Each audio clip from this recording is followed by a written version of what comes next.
हमारे चैनल भक्ति ज्ञान में आज सुनेंगे सावन सोमवार की पावन व्रत कथा। एक साहूकार था जो कि भगवान शिव का अनन्य भक्त था। उसके पास धन धान्य किसी भी चीज की कमी नहीं थी, लेकिन उसकी कोई संतान नहीं थी और वह इसी कामना को लेकर रोज भगवान शिव के मंदिर जाकर दीपक जलाता था।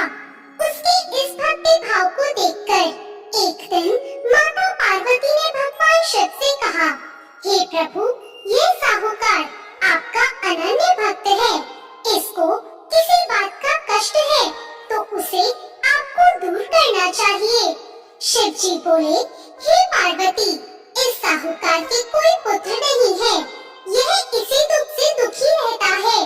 माता पार्वती ने कहा, हे ईश्वर, कृपा करके इसे पुत्र का वरदान दे दीजिए। तब भोलेनाथ ने कहा, हे पार्वती, साहूकार के भाग्य में पुत्र का योग नहीं है, ऐसे में अगर इसे पुत्र प्राप्ति का वरदान मिल भी गया तो वह केवल 12 वर्ष की आयु तक ही जीवित रहेगा।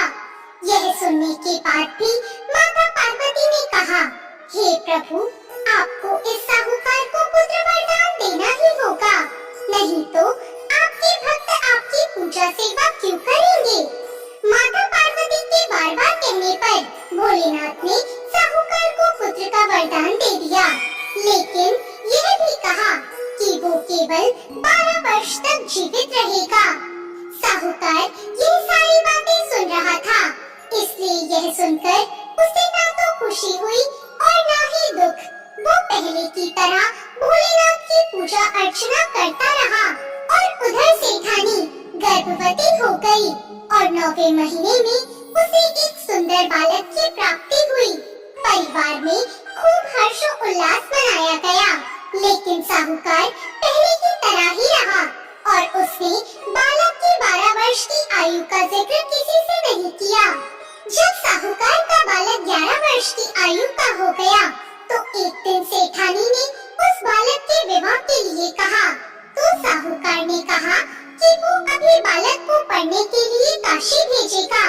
इसके बाद उसने बालक के मामा जी को बुलवाया और कहा कि इसे काशी पढ़ने के लिए ले जाओ और रास्ते में जिस भी स्थान पर रुकना वहाँ यज्ञ करते हुए ब्राह्मणों को भोजन कराते हुए आगे बढ़ना। लड़के के मामा इसी तरह ऐसा करते हुए आगे बढ़ने लगे। रास्ते में उन्हें एक महल दिखा जहाँ एक राजकुमारी का विवाह होना था, लेकिन जिस राजकुमार से उस कन्या का विवाह होना था वो एक आंख से काना था और इस बात की जानकारी राजा को नहीं थी। राजकुमार ने इस बात का लाभ उठाकर अपने स्थान पर साहूकार के बेटे को दूल्हा बना दिया, लेकिन साहूकार का बेटा ईमानदार था। उसने अवसर का लाभ तो उठाया, लेकिन राजकुमारी के दुपट्टे पर लिख दिया कि तुम मुझसे शादी कर चुकी हो और जिस राजकुमार के साथ तुम्हें भेजा जाएगा वो एक आँख वाला यानी काना है और मैं काशी पढ़ने जा रहा हूँ। जब राजकुमारी ने अपनी चुन्नी पर लिखे शब्दों को पढ़ा तो उसने अपने माता पिता को ये बात बताई। बारात को छोड़कर राजा ने अपनी बेटी को नहीं जाने दिया। उधर साहूकार का लड़का और उसके मामा काशी पहुंच गए और वहां जाकर उन्होंने यज्ञ किया। जब लड़के की उम्र 12 वर्ष की हुई तो एक यज्ञ किया गया। लड़के ने अपने मामा से कहा कि मेरी तबीयत ठीक नहीं है। मामा ने कहा, तुम अंदर जाओ और सो जाओ। और फिर वहाँ कुछ पलों में ही उस बच्चे की जान निकल गई। मृत भांजे को देखकर उसके मामा अंदर आए और उन्होंने अपने मृत भांजे को देखा और विलाप करने लगे। संयोग से उस समय शिव जी और पार्वती जी वहाँ से जा रहे थे। पार्वती जी ने भगवान से कहा, प्राणनाथ, मैं इसकी पुकार को सहन नहीं कर सकती, आप इस व्यक्ति की पीड़ा को दूर करिए। जब शिव जी उस मरे हुए लड़के के पास पहुँचे तो उन्होंने कहा, यह उसी साहूकार का बेटा है जिसे मैंने 12 साल की उम्र का वरदान दिया था। अब इसकी उम्र खत्म हो गई है। लेकिन माता पार्वती ने कहा, हे महादेव, कृपा करके इस बच्चे को और उम्र दें, नहीं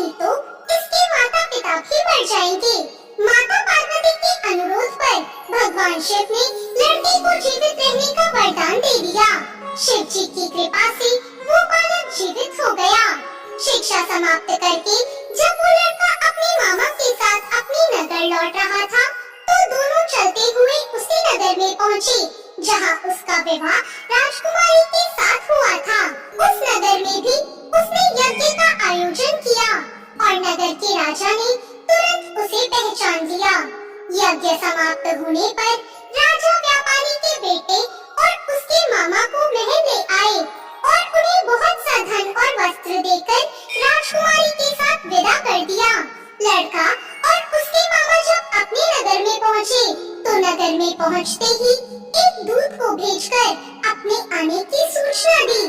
बेटे के जीवित वापस लौटने पर सूचना पाकर व्यापारी बहुत प्रसन्न हुआ। व्यापारी और उसकी पत्नी ने स्वयं को एक कमरे में बंद कर रखा था। भूखे प्यासे रहकर वो दोनों अपने बेटे की प्रतीक्षा कर रहे थे। उन्होंने प्रतिज्ञा कर रखी थी कि यदि उन्हें अपने बेटे की मृत्यु का समाचार मिला, तो वो दोनों भी अपने प्राण त्याग देंगे। व्यापारी अपनी पत्नी के साथ नगर के द्वार पर पहुंचा। अपने बेटे को जीवित देखकर उसके विवाह का समाचार सुनकर उसकी खुशी का ठिकाना नहीं रहा। उसी रात भगवान शिव ने व्यापारी के सपने में आकर कहा, हे श्रेष्ठी, मैंने तेरे सोमवार व्रत करने और व्रत कथा सुनने से